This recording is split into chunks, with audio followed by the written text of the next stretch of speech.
हिंदी में यूपीएससी की तैयारी से संबंधित प्रोग्राम्स को देखने के लिए सब्सक्राइब करें स्टडी IQ IAS हिंदी। नमस्कार, स्टडी IQ IAS हिंदी में आप सभी लोगों का बहुत बहुत स्वागत है। मेरा नाम है विरुद्ध दुबे। आज का टॉपिक है, क्या हड़प्पा सभ्यता की जल संरक्षण प्रणाली हमसे बेहतर थी। इसके पहले मैंने आप लोगों को इंडस वैली सिविलाइजेशन के टाउन प्लानिंग के बारे में बताया था और वहां पर इस जिज्ञासा भरे प्रश्न को उठाने का प्रयास किया था, जिसमें हम ये जानना चाहते थे कि क्या ऐसा है कि उस समय में भी किसी प्रकार से कोई सिविल लाइन एरियाज हुआ करते थे। तो उस वीडियो को आई होप कि आप लोगों ने पसंद किया होगा। नहीं देखा है तो जाकर के देख लीजिए, वहां पर भी मैंने जो है वो वीडियो बनाया हुआ है। आप आसानी से सर्च कर सकते हैं मेरे नाम से और उसमें आप टाइप भी कर सकते हो। सीधा आप लिखिए कि सिविल लाइन एरियाज विरुद्ध दुबे, ऐसे करके लिखोगे तो आ जाएगा। आज के टॉपिक में का जो क्यूरियोसिटी पॉइंट है, यानी कि जिज्ञासा क्रिएट करने वाला जो बिंदु है, वो क्या है। इसमें सबसे बेहतर बात यह है कि आज हम जब देखते हैं, आज के समय में, वर्तमान समय में जब हम देखते हैं, तो हमारी जो वाटर हार्वेस्टिंग सिस्टम है या फिर वाटर कंजर्वेशन सिस्टम जो हमारे पास में है, या ड्रेनेज सिस्टम जो हमारे पास में है, यानी जल से संबंधित तमाम प्रकार की जो सुविधाएं हमारे पास में उपलब्ध हैं, चाहे वो संरक्षण की बात हो, संरक्षण की बात कर रहे हो हम, या फिर हम जल निकासी की बात कर रहे हो, ड्रेनेज की बात कर रहे हो, या फिर किसी भी अन्य तरीके से, जैसे हम हार्वेस्ट करने की बात कर रहे हो, हार्वेस्टिंग सिस्टम की बात कर रहे हो, हार्वेस्टिंग जो सिस्टम है उसकी बात कर रहे हो, इन सब में आज अगर हम कोई महारत हासिल करते हैं, तो ये कोई बहुत आश्चर्य की बात नहीं है, बिकॉज हमारे पास में टेक्नोलॉजीज हैं, अर्थात तकनीकी विकास हमारे पास में है। तकनीकी जो विकास है वो हमारे पास में है ना। हम सब लोगों को मालूम है कि टेक्निकली अगर देखा जाए तो हमारे पास में बहुत सारी चीजें, तकनीकी जो सुविधाएं हैं वो हमारे पास में उपलब्ध हैं। लेकिन क्या तब भी ऐसा था, और क्या हम ये कंपेयर कर सकते हैं कि आज की तुलना में हम जब देखें तो हड़प्पा सभ्यता की जो जल संरक्षण प्रणाली है वो हमसे ज्यादा बेहतर निकले। तो आप सीधे इसका उत्तर, हो सकता है कि आपसे क्वेश्चन आपसे कभी इंटरव्यू में कभी कोई पूछ ले, या फिर यस और नो में कोई क्वेश्चन कभी पूछना चाहे, तो मैं आपसे केवल इतना कहना चाहूंगा कि भाई इस प्रश्न का उत्तर सीधे हां देना ये उचित प्रक्रिया नहीं होगी मेरे हिसाब से।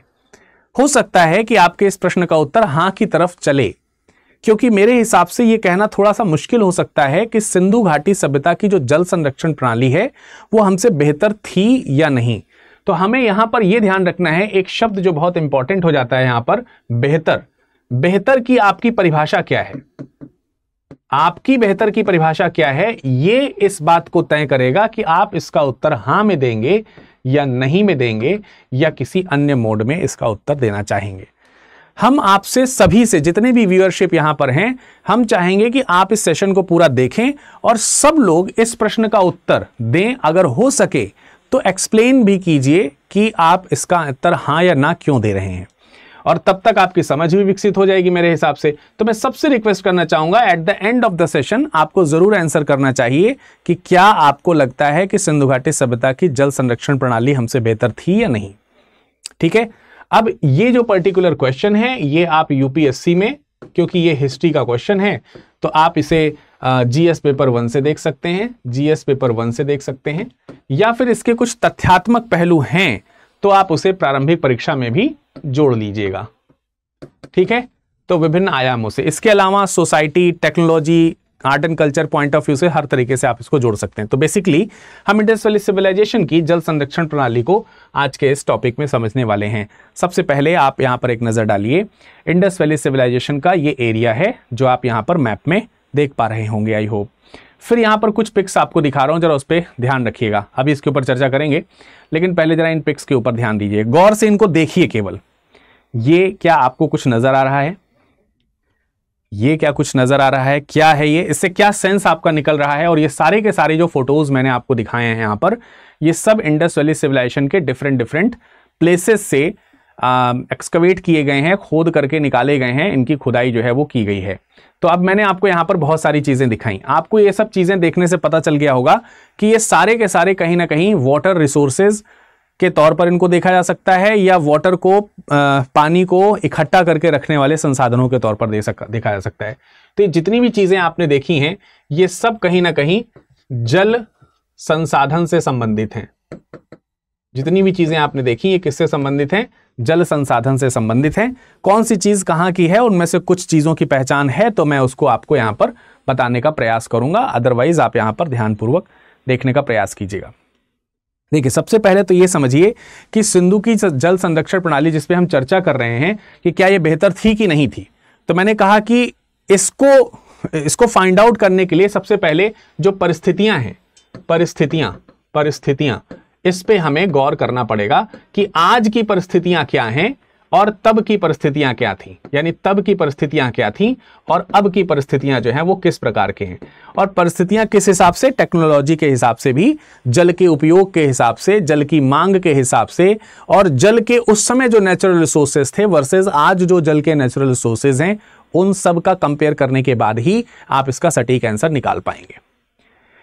तो देखिए, अंततः हम थोड़ा बहुत जरूर कह सकते हैं कि आज क्योंकि हमारे पास में टेक्नोलॉजी है तो अगर हम इन चीजों को पा लेते हैं तो कौन सी बड़ी बात है। तब शायद उतनी उन्नत सभ्यता नहीं थी, फिर भी अपने समय के हिसाब से काफी ज्यादा असाधारण थी। तो एक आंसर तो इतना जरूर निकल करके आता है कि जितनी भी समकालीन सभ्यताएं रही होंगी, जितनी भी समकालीन आपको सभ्यताएं देखने को मिलेंगी, उन समकालीन सभ्यताओं और उन सभ्यताओं में तकनीकी उपलब्धता जो है, उपलब्धता, इनके आधार पर निस्संदेह इसका बेहतर उपयोग किया गया था, बेहतर उपयोग जो है वो किया गया था। और इस आधार पर अगर आप ये कहना चाहें कि इंडस वैली सिविलाइजेशन डेफिनेटली एक बहुत ही शानदार सिविलाइजेशन थी वाटर कंजर्वेशन और इन सब चीजों के मामले में, तो आप इसमें हाँ लिख सकते हैं।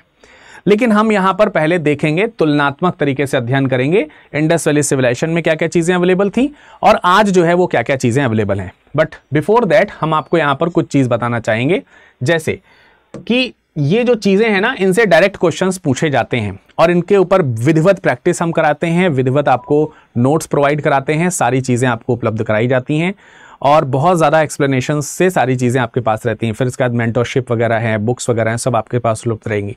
तो बेहतर होता है कि आप हमारे बैचेस से जुड़ते हैं तो आपको इन सब की सुविधाएं बहुत अच्छी मिल जाती हैं। और एक खास बात यह है कि अगर आप मेरा कोड विरद लाइव का प्रयोग करते हुए कोई भी बैच परचेज करेंगे, ठीक है, कोई भी बैच परचेज करेंगे, आपको इंश्योर करना है कि आपने विरद लाइव कोड ही इस्तेमाल किया है, चाहे किसी ने कोई भी दूसरा कोड आपको दिया हो, कुछ भी। तो इससे इंश्योर आपको ये हो जाता है कि आप मेरे साथ जुड़ने वाले हैं, मेरे साथ।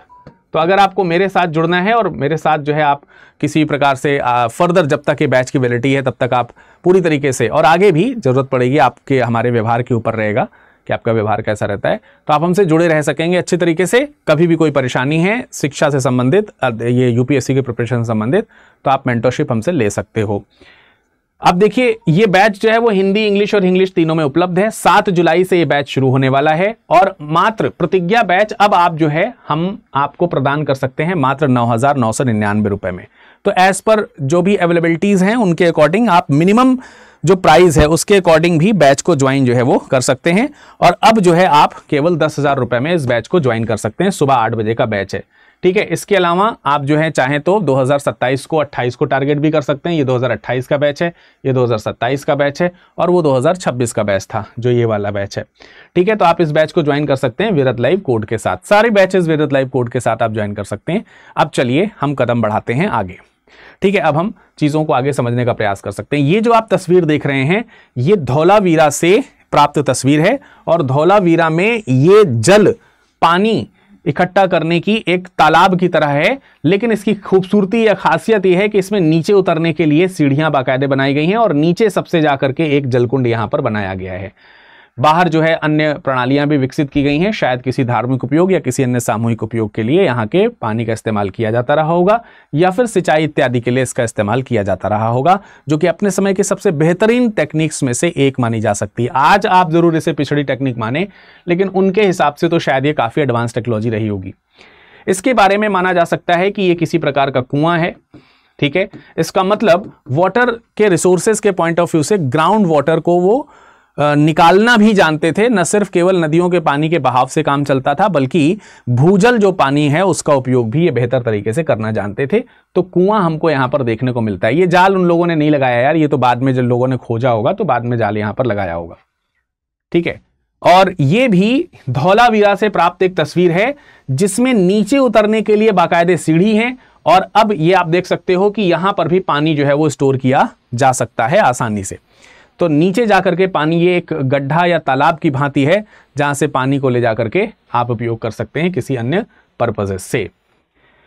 अब जरा इसके ऊपर गौर कीजिए, ये एक विशेष प्रकार की नाली है, ठीक है, ये एक विशेष प्रकार की नाली है। और इस नाली को अगर आप देख रहे होंगे, इस नाली को अगर आप देख रहे होंगे तो इस नाली में जैसे यहां से पानी आया और उसके बाद यहां पे एक चैम्बर बनाया गया है, राइट, यहां पर एक प्रकार से नीचे की ओर चैम्बर बनाया गया है। इसकी वजह से अगर पानी के साथ कोई गाद आ रहा होगा, कोई गाढ़ा या भारी मटेरियल आ रहा होगा, तो ठोस मटेरियल आ रहा होगा, तो वो इसी चैम्बर में रुक जाएगा और जो गंदा पानी है वो गंदा पानी आगे की ओर बढ़ जाएगा। तो इसका मतलब यहां पर गाद जो है वो इकट्ठा करने की, जो ये बहुत ही विशेष टेक्निक है यार उस समय के लिए। आप सोचिए, पानी को अलग निकाला जा सकता है, गंदगी को अलग निकाला जा सकता है, ये आपको साफ साफ इसमें दिख रहा है।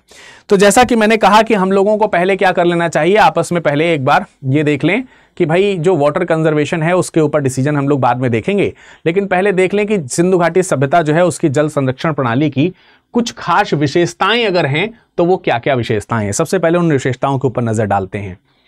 और पहली विशेषता के तौर पर आपको क्या दिख रहा है, अत्यधिक उन्नत जल निकासी प्रणाली, वाटर ड्रेनेज सिस्टम जो है ये आज की तुलना में, अगर मैं इसके ऊपर क्वेश्चन बनाता ना तो डेफिनेटली आप हां कहते और मैं भी इसका समर्थन करता कि अगर आप आज के समय में कुछ किसी बड़े से बड़े शहर में भी चले जाओ यार, तो कई जगहों आपको ऐसा दिख जाएगा कि घर के बाहर नालियां निकली हुई हैं, बढ़िया पक्की सड़क है, पक्की सड़क के बीच से नाली जो है वो बह रही है, या फिर उसको खोद दिया गया है, या पानी सड़क के ऊपर से बह रहा है, गंदा पानी।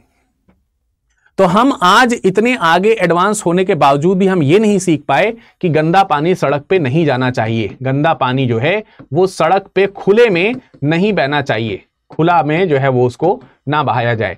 शायद इस चीज की समझ इंडस वैली सिविलाइजेशन के लोगों के पास हमसे ज्यादा थी, इसमें कोई दो राय नहीं है। और ये उन्नत क्यों है? उन्नत जल निकासी प्रणाली अर्थात जल को, पानी को बाहर निकालने की प्रणाली यहां पर विकसित की गई थी। और खास तौर से जैसे हड़प्पा शहर है, मोहनजोदड़ो है, तो यहां सबसे आपको ये प्रणाली अच्छी तरीके से देखने को मिल जाएगी।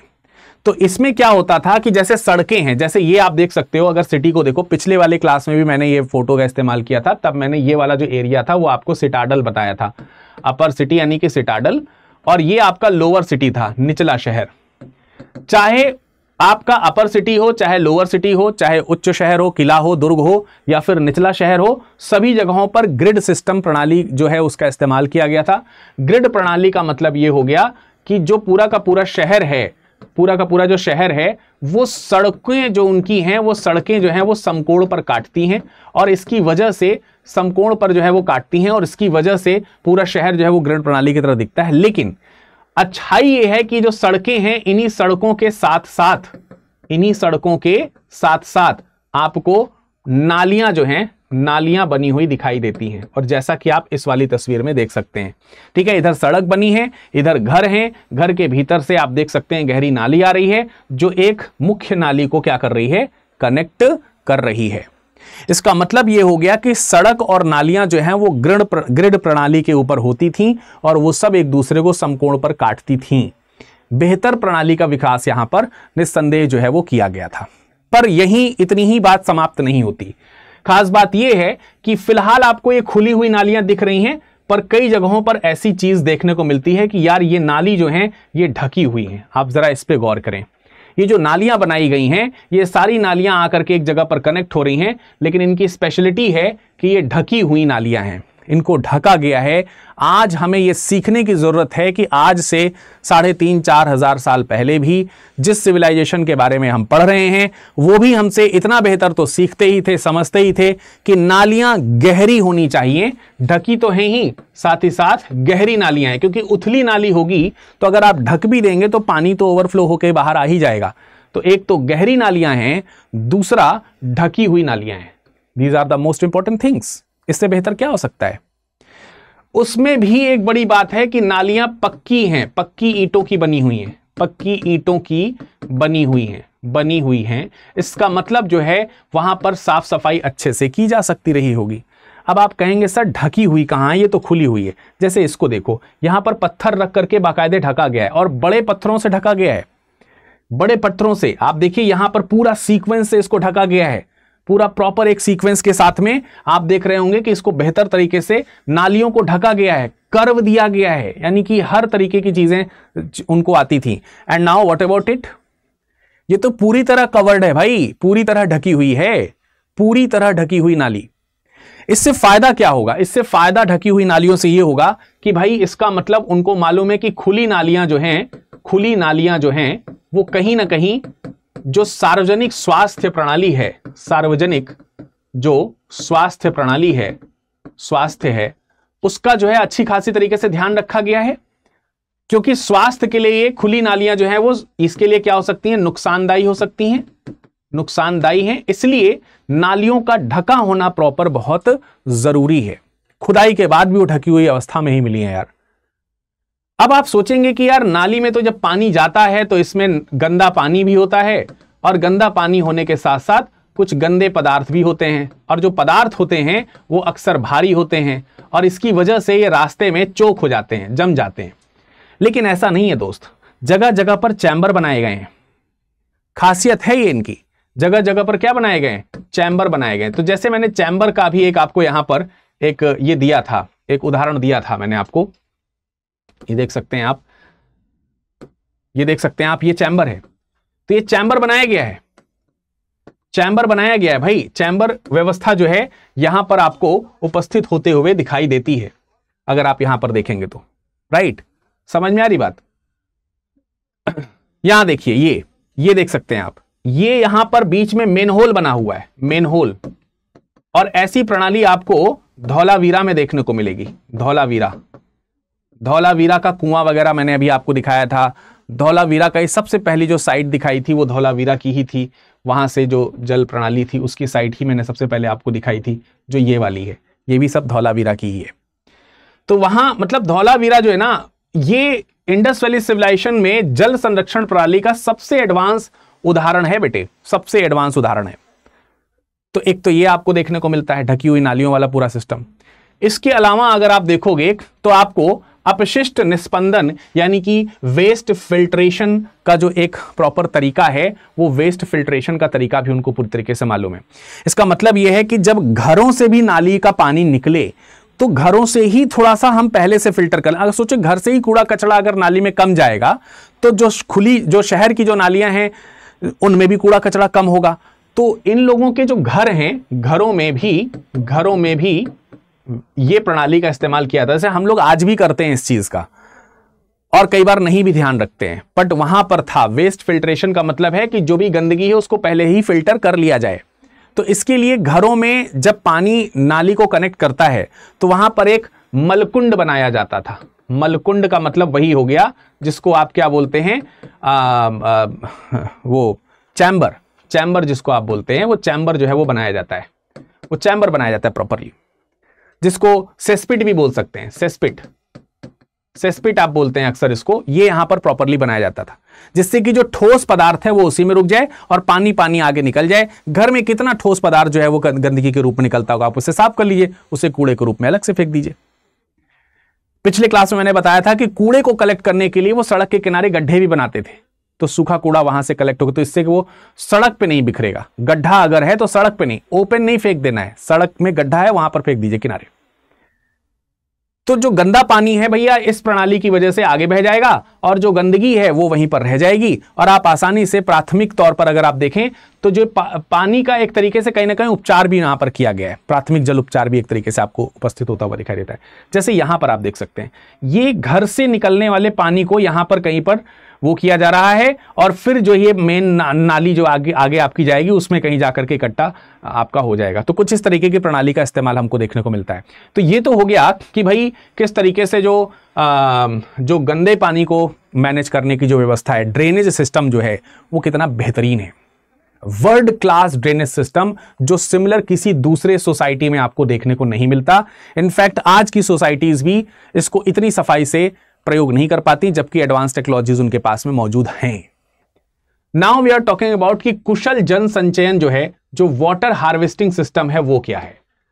वाटर हार्वेस्टिंग सिस्टम की ज्यादातर जरूरत उन जगहों पर पड़ती है जहां पर जल को संचय किया जा सके, जल का संचयन हो सके। जल संचयन प्रणाली हार्वेस्टिंग सिस्टम कहलाती है। जल को क्या किया जा सके, संचय किया जा सके। जल संचय भविष्य में जल की उपलब्धता को, भविष्य में जल की उपलब्धता को क्या करता है बेटा, सुनिश्चित करता है। अब आप इस तस्वीर को देखिए, ये जो तस्वीर है ये भी धौलावीरा से ही प्राप्त एक तस्वीर है। ये भी कहां से प्राप्त है, धौलावीरा से प्राप्त एक तस्वीर है। और इसमें धौलावीरा का एक जलाशय जो है आपको दिखाया गया है। बेसिकली ये जलकुंड है जो गुजरात के धौलावीरा से प्राप्त हुआ है, जिसमें जल एकत्रित और संग्रहित करने का एक पूरा का पूरा सिस्टम है। संग्रहित करने के लिए पूरी तरीके से आप देखिए सारे सब जो है ये पक्के तरीके से, पक्की ईंटों से बने हैं। तो पक्के जलाशय हैं ये, ठीक है। ये जलाशय कैसे हैं, पक्की ईंटों से बनाए गए हैं, तो पक्के जलाशय हैं। यानी इसमें स्टोर्ड वाटर जो है वो आगे के समय के लिए इस्तेमाल किया जा सकता है।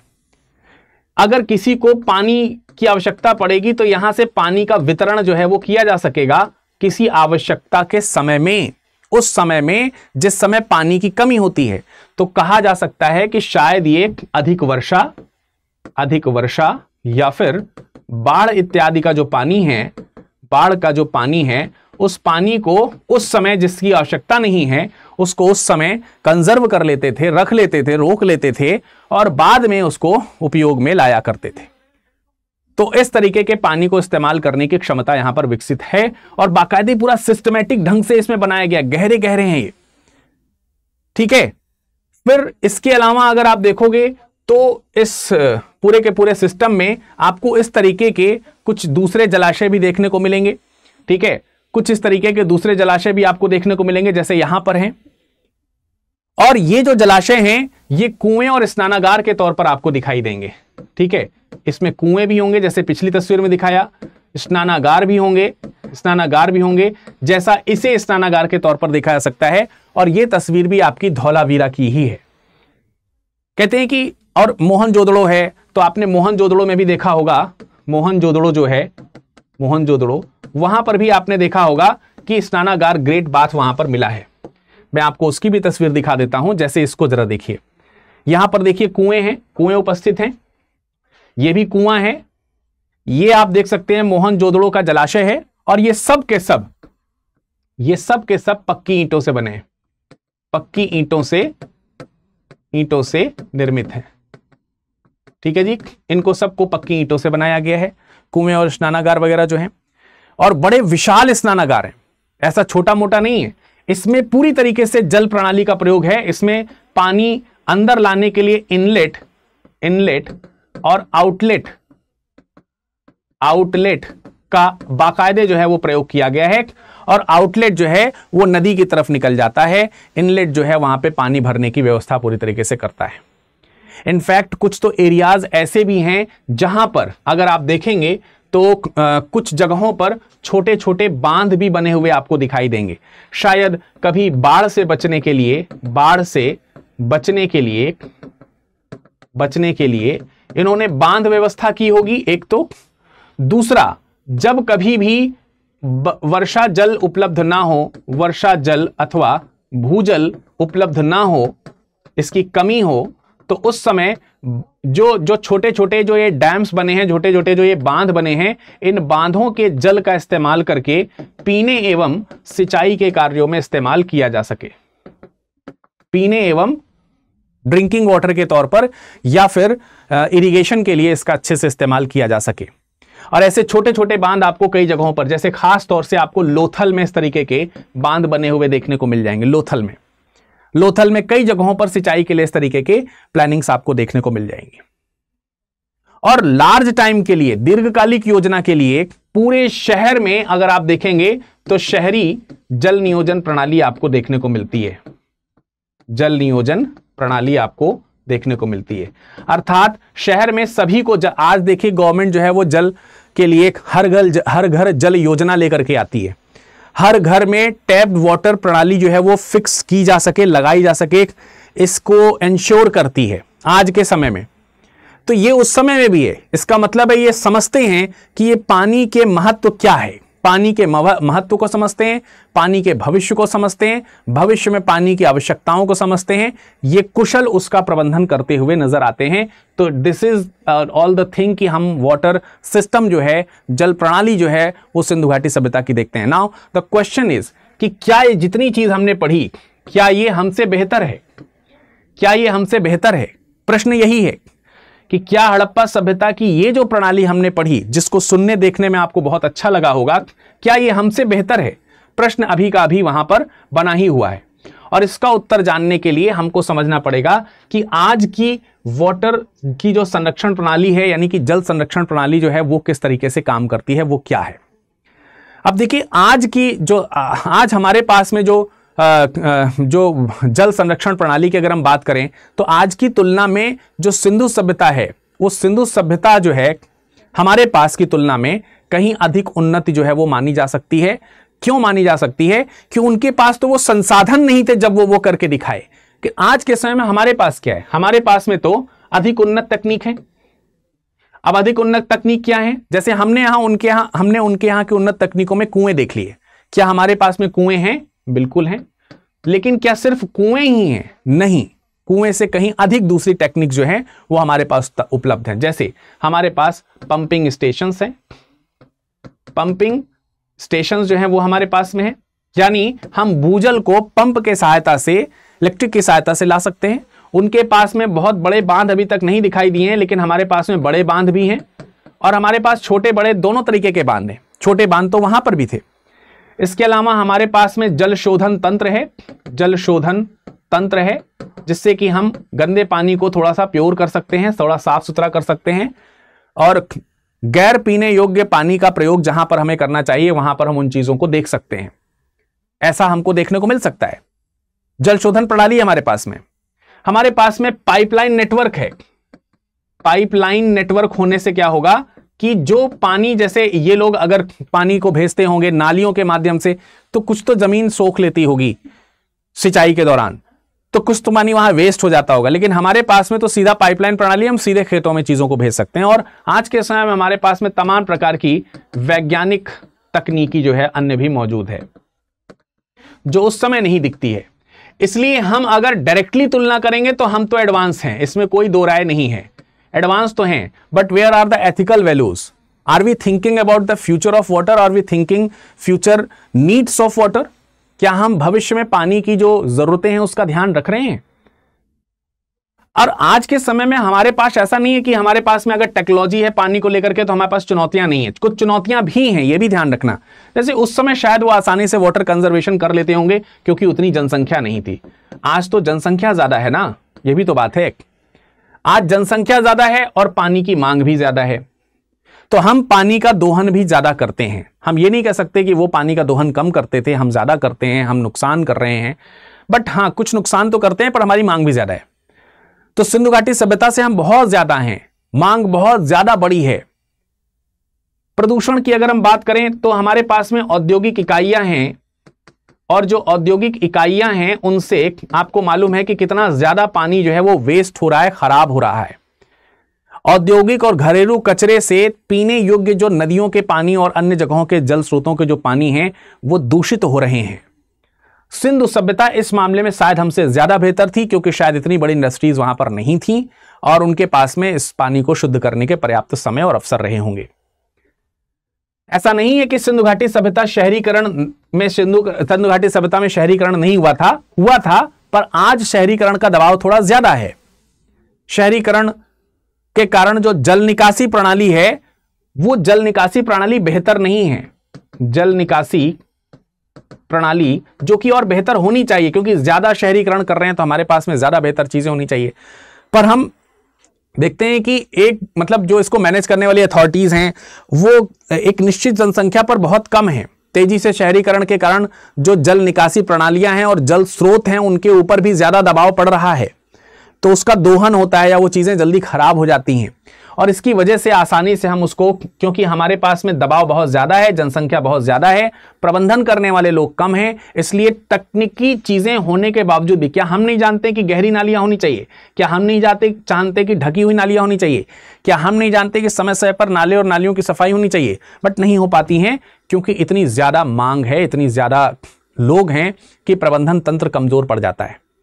तकनीकी प्रगति होने के बावजूद भी कई स्थानों पर हम जल संसाधनों का सही तरीके से ना तो संरक्षण कर पा रहे हैं, ना उचित तरीके से प्रबंधन कर पा रहे हैं। यह हमारे लिए सबसे बड़ी चुनौती के तौर पर है। बट इससे सोसाइटी का क्या? इस मामले में तो हम बेहतर कह सकते हैं कि यार वो अच्छे थे शायद। अब अगर हम कंक्लूजन की तरफ बढ़ें तो हम समझेंगे कि क्या वास्तविक रूप में सिंधु घाटी सभ्यता हमसे बेहतर थी। अब आप शायद इस बात का उत्तर थोड़ा ज्यादा निकाल पाएंगे। जैसे मैं आपसे कहूं कि यहां बेहतर का मतलब क्या है, यहां बेहतर से क्या अर्थ है, what do you mean by बेहतर थी, और तब की और अब की बेहतर की परिभाषा क्या है। जैसे बेहतर की परिभाषा आपके समय के सापेक्ष हो सकती है। समय के सापेक्ष कैसे हो सकती है? अब आप सोचिए कि अपने हिसाब से सिंधु घाटी सभ्यता अपनी जल तंत्र की प्रणाली में कितनी उन्नत रही होगी। उस समय तकनीकी विकास, उस समय जो तकनीकी विकास है, तकनीकी जो विकास है वो आज की तरह नहीं है, आज की तरह नहीं है, ठीक है, नहीं है। अब आप कल्पना करके देखिए कि जो एडवांस टेक्नोलॉजीज आज मौजूद हैं इस तरीके की, अगर ये उस समय मौजूद रही होती तब तो भाई साहब इनका वाटर कंजर्वेशन सिस्टम और भी ज्यादा बेहतर होता। अगर हम सेम सुविधाओं के आधार पर यह तय करना शुरू करें तो definitely Indus Valley Civilisation will get some advantage of points. कुछ बिंदुओं के उनको एडवांटेज तो निश्चित तौर पर मिलेंगे, क्योंकि उतना होने के बावजूद भी हम नहीं सही कर पा रहे हैं। उन्होंने जो पानी के प्रबंधन की जो प्रणाली है उसको अविश्वसनीय तरीके से एकदम बढ़िया बनाया है, विकसित बनाया है, टिकाऊ बनाया है, उपयोग के योग्य बनाया है, कुशल प्रणाली का विकास किया है, व्यवस्थित ढंग से सामूहिक जल उपयोग के कई भंडार आपको, जैसे सामूहिक स्नानागार आपको देखने को मिलता है। शायद उसकी वजह से पानी की बड़ी जो हम अलग अलग करके उसका इस्तेमाल करते हैं, वो एक जगह पर अगर करेंगे तो कम पानी का इस्तेमाल होगा। आज के संदर्भ में अगर आप देखेंगे, आज के पॉइंट ऑफ व्यू से अगर आप देखेंगे तो आज के हमारे पास में आधुनिक तकनीकी जो है बहुत सारी हैं, बहुत सारे हमारे पास में पैरामीटर्स हैं, लेकिन हम अपने पैरामीटर्स को कंट्रोल नहीं कर पा रहे, नियंत्रित नहीं कर पा रहे हैं, बुद्धिमानी के तरीके से उसका जो नियोजन करना चाहिए नहीं कर पा रहे हैं। आप लोग ईमानदारी से बताइए कितने लोगों के घरों में वर्षा जल संचयन प्रणाली है? वर्षा जल संचयन प्रणाली, इस प्रणाली के बारे में हम जानते तो हैं, लेकिन क्या यह प्रणाली हमारे घरों में है? हमारे घरों में सबके यहां है? बताइए, क्वेश्चन बताइए, है? नहीं है, मैक्सिमम क्या नहीं है। और जिनके यहां है भी, ये प्रणाली इतनी महंगी है कि इसको आसानी से सभी लोग इंस्टॉल नहीं कर सकते। बट धौलावीरा ने यह करके दिखाया था उस समय। इसका मतलब जरूरत है तो जन इच्छा की, अगर हो जाएगा तो सबको मिलेगा। स्थानीय जल संचयन प्रणाली से जो प्राकृतिक जल है वो ग्राउंड वाटर में भी अच्छे से पहुंचेगा और भविष्य के लिए जल संचयन भी हो पाएगा, क्योंकि रेन वाटर जो होता है वो तो शुद्ध पानी है यार, साफ सुथरा पानी है, शुरुआती बारिश को छोड़ करके। तो अगर हम इन शॉर्ट कहें तो सिंधु घाटी सभ्यता ने अपनी आवश्यकताओं के अनुसार जो उपलब्ध प्रौद्योगिकी थी उसका बेहतर और सटीक उपयोग किया था, कुशल उपयोग किया था, दूरदर्शी थे वो जल संचयन के मामले में। और हम उनकी तुलना में अपनी जो जल प्रबंधन जो टेक्निक है, प्रौद्योगिकी है, उसका सही तरीके से शायद उपयोग नहीं कर पा रहे। हमें जानकारी तो है लेकिन हम उपयोग सही से नहीं कर पाते। इस मामले में एडवांटेज वाले जो पॉइंट हैं वो अभी भी कहीं ना कहीं सिंधु घाटी सभ्यता की तरफ जाते हुए दिखाई देंगे, पर हमारे लिए उनसे बेहतर अवसर हैं, हमारे पास उनसे बेहतर अवसर हैं। बस इतना है कि हमें इच्छा रखनी होगी उसे सही करने की, तो सब सही हो जाएगा। कुछ जैसे आप खुद सोचिए, एक गिलास पानी हम पीते नहीं है लेकिन लेते एक गिलास पानी ही है पूरा, जितना पीते हैं उतना ही उपयोग कीजिए। आधा गिलास पानी आप फेंक देते हैं। एक बाल्टी पानी से अगर आप नहा सकते हैं तो फिर 10 बाल्टी पानी का उपयोग क्यों कर रहे हैं नहाने के लिए? शावर में घंटों खड़े होकर के नीचे क्यों नहा रहे हैं? क्या हम वहां से पानी को बचा सकते हैं? जितना हो सके पानी को बचाइए, क्योंकि जल है तो जीवन है। आई होप कि आपको ये कंपैरिजन जो है वो समझ में आया होगा। नाउ आई नीड टू कि आप सब लोग वहां पर नीचे कमेंट सेक्शन में कमेंट करें और कमेंट करके हमें बताएं कि आपका इस मामले में क्या राय है, आपके हिसाब से किसकी जल तंत्र प्रणाली जो है वो बेहतर थी, या आप कमेंट सेक्शन में कमेंट करके बताएं। इस लेक्चर का पीडीएफ आपको हमारे टेलीग्राम से मिल जाएगा। टेलीग्राम के लिए आप इसे सीधा स्कैन कर सकते हैं, ये हमारा टेलीग्राम का स्कैनर है, आप इसे सीधा स्कैन कर लीजिए, अथवा आप टेलीग्राम में सर्च कीजिए, बड़ा ही ईजी वे में सर्च कर सकते हैं आप विरद लाइव, ये करने से ही मैं मिल जाऊंगा। अदरवाइज आप लिखिए t.me/विरद दुबे 01, आपको टेलीग्राम मिल जाएगा। इंस्टाग्राम में आप हमें @विरद लाइव के नाम से खोज सकते हैं, और साथ ही साथ ईमेल पर virad.dube@studiiq.com, इस पर आप हमसे अपने सवालों को साझा कर सकते हैं। यह सेशन आपको कैसा लगा, और यह श्रृंखला जिसमें हम आपको हिस्ट्री फैक्ट्स के साथ साथ बहुत सारी चीजें भी बता रहे हैं, यह आपको कैसी लगी? अगला कौन सा टॉपिक है जो आपके मन में जिज्ञासा क्रिएट करता है? क्रमानुसार आगे हम बढ़ेंगे, प्राचीन भारत से धीरे धीरे करके आगे चल रहे हैं।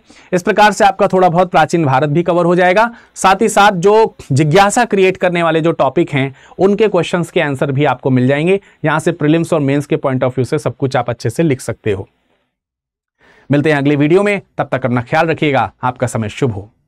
हिंदी में यूपीएससी की तैयारी से संबंधित प्रोग्राम्स को देखने के लिए सब्सक्राइब करें स्टडी IQ IAS हिंदी।